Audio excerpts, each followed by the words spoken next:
حضرت ابراہیم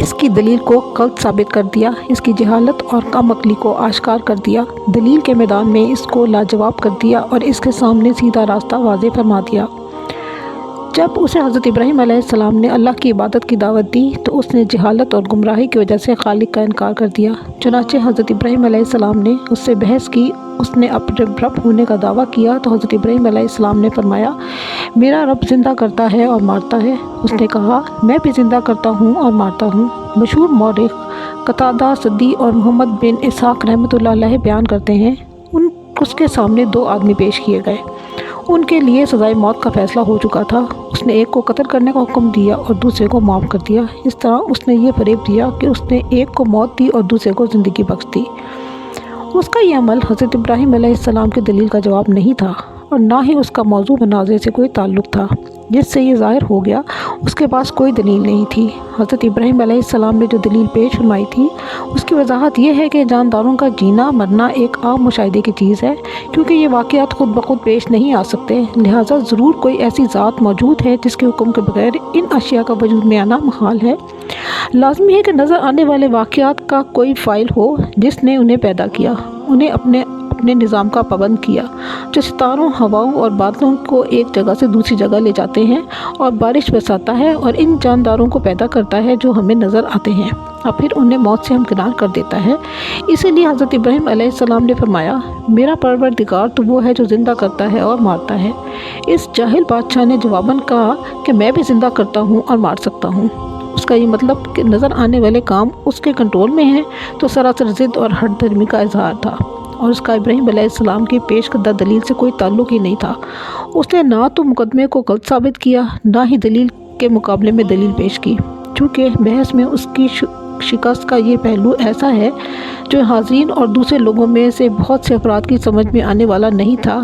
اس لیے حضرت ابراہیم علیہ السلام نے ایک اور دلیل پیش کر دی، جس سے نہایت واضح طور پر خالق کا وجود اور نمرود کے دعوے کا بطلان ثابت ہوتا ہے۔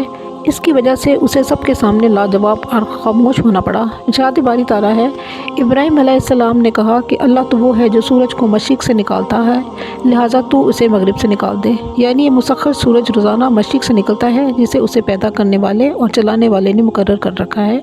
اگر تو ہی زندگی اور موت کا مالک ہے، جیسے کہ تیرا دعویٰ ہے کہ تو زندہ کرتا اور موت دیتا ہے، تو اس سورج کو مغرب سے لے آ، کیونکہ جس کے ہاتھ میں زندگی اور موت کا اختیار ہو وہ جو چاہتا ہے کر سکتا ہے، اسے نہ منع کیا جا سکتا ہے نہ مغلوب کیا جا سکتا ہے، بلکہ وہ ہر چیز پر غالب ہوتا ہے اور ہر چیز اس کے حکم کی پابند ہوتی ہے۔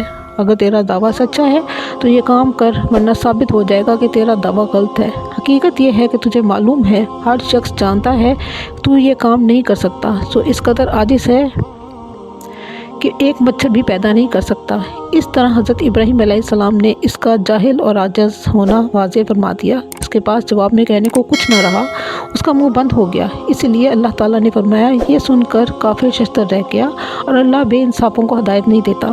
تفسیر ابن کثیر میں ہے، زید بن اسلم رضی اللہ عنہ سے روایت ہے کہ نمرود نے اشیاء خوردنی کا انتظام اپنے ہاتھ میں رکھا تھا۔ لوگ غلہ لینے کے لیے اس کے پاس جاتے تھے اور حضرت ابراہیم علیہ السلام بھی دوسرے لوگوں کے ساتھ غلہ لینے گئے۔ اس سے پہلے دونوں کی کبھی ملاقات نہیں ہوئی تھی۔ اس وقت ان کے درمیان مناظرہ ہو گیا تھا۔ اس نے حضرت ابراہیم علیہ السلام کو غلہ دینے سے انکار کر دیا۔ آپ اس کے پاس سے آئے تو آپ کے پاس غلہ نہیں تھا۔ جب آپ گھر کے قریب پہنچے تو دونوں بورے مٹی سے بھر لیے اور دل میں سوچا کہ جب میں گھر پہنچوں گا تو گھر والے مطمئن ہو جائیں گے۔ گھر پہنچ کر انہوں نے بورے اتارے اور خود سو گئے۔ آپ کی زوجہ محترمہ حضرت سارہ علیہ السلام اٹھ کر بوروں کے پاس گئیں تو دیکھا کہ وہ عمدہ غلے سے بھرے ہوئے ہیں۔ انہوں نے کھانا تیار کیا اور حضرت ابراہیم علیہ السلام بیدار ہوئے تو دیکھا کہ کھانا تیار ہے۔ انہوں نے پوچھا، یہ کھانا کہاں سے آیا؟ زوجہ محترمہ نے فرمایا، جو آپ علیہ السلام لائے تھے اسی سے تیار کیا ہے۔ آپ سمجھ گئے کہ اللہ تعالیٰ نے عطا فرمایا ہے۔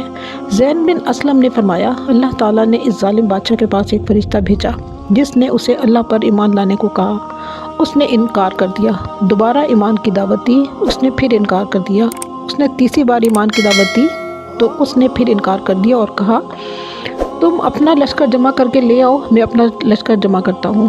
طلوع آفتاب کے وقت نمرود نے اپنی تمام فوجیں جمع کر لی۔ اللہ تعالیٰ نے اتنے مچھر بھیج دیے کہ سورج ان کی اوٹ میں چھپ گیا۔ اللہ نے لشکر والوں پر مچھر مسلط کر دیے۔ انہوں نے ان کا گوشت اس طرح کھا لیا کہ صرف ہڈیاں باقی رہ گئیں۔